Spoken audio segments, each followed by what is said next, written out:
Hi guys, it's Lynn again. So we're going to do a little bit more trig graphing. So we started with a previous video where we talked about amplitude and period, and that was it.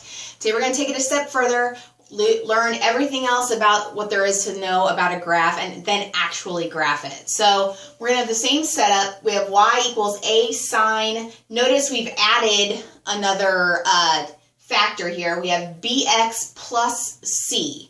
Okay, so if you have a format of an equation that looks like this, we have this added characteristic called a phase shift. So we'll talk about that here in a second. Let's go back and review. The amplitude of a graph is always just the absolute value of a.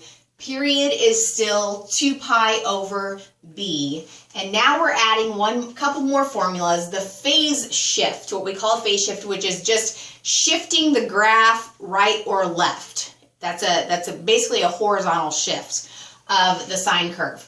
The phase shift formula is negative c over b. So that's another formula you just kind of have to practice enough so that you remember it every single time. And then this other little inequality that we're going to solve, and I'm going to show you what that will do for us as far as our graphing it. Okay, so first of all, I have a graph kind of drawn out here. I have an example. So y equals 2 sine x plus pi over 2. Let's just list out our characteristics, our amplitude, our period, and whatnot. So the amplitude is just going to be 2, the front number. The period is going to be, now b, in this case, is still 1. So that's just 2 pi over 1, or in other words, just 2 pi, right? So we have an amplitude of 2, a period of 2 pi. And finally, our new formula is phase shift. So that is negative c over b. Notice that c is the last number in the equation. So negative c over b in our equation, c is pi over 2. So we're going to have negative pi over 2 over b, which is just 1. So negative pi over 2 is the phase shift. Now, what we're going to do, so we've listed everything out, which they'll probably ask you to do. Next thing, to actually get something drawn on a graph, this inequality is going to help us immensely. So what this means is we take the bx plus c, which is that quantity that's inside the parentheses. We're going to take that quantity, x plus pi over 2, set it between, so less than or equal to 2 pi, greater than or equal to 0. And then you're going to solve this compound inequality. So you're going to get x by itself, okay? So in our case, that means subtract pi over 2, all 3 places, okay? So that leaves us with x is less than or equal to, now 2 pi minus pi over 2. We got to get a common denominator there. 2 pi is the same as 4 pi over 2, correct? If we subtract pi over 2, that's going to give us, what, 3 pi over 2? So you got to get kind of back in the groove of working with fractions, unfortunately, with all of these pi over 2s and pi over 3s and things like that. So no big deal, just off to the side, work your fractions out. 2 pi minus pi over 2 is going to be 3 pi over 2. And then 0 minus pi over 2 is pretty easy. That's just negative pi over 2.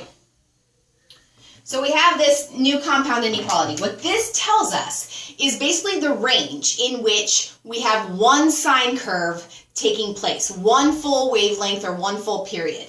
On the graph, we're going to start at negative pi over 2, which I have marked out, hash marks already, and 3 pi over 2 over here. Now you also have to know a basic sine curve always, if I can draw one right here, it usually starts at the origin and ends at 2 pi, and it goes up through the middle axis again, down, and back to the x-axis. So what we've basically done is just shifted this over a little bit.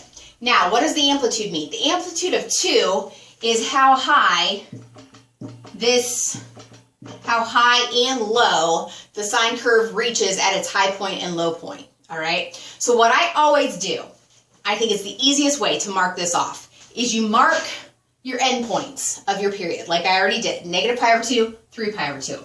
It is always going to go through the x-axis, right smack dab in between those two things. So the midpoint of these two endpoints, halfway in between negative pi over 2 and 3 pi over 2, you have positive pi over 2. It has to go through the x-axis right there.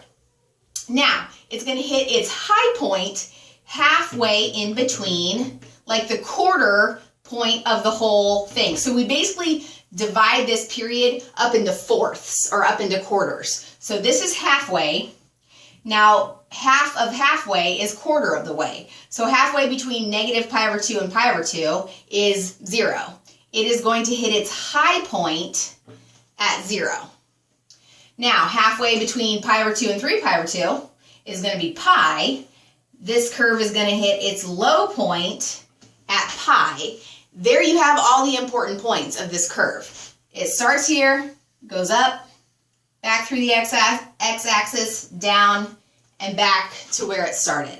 And that is one wavelength or one period of the sine curve. So I hope that helps in dividing up your, using this compound inequality and then translating it to the graph with the sine curve. We'll do a few more of these on a few more videos just to get more practice. Once you get the idea, get the hang of it, I think you're gonna do great. So keep on coming back. Thank you guys.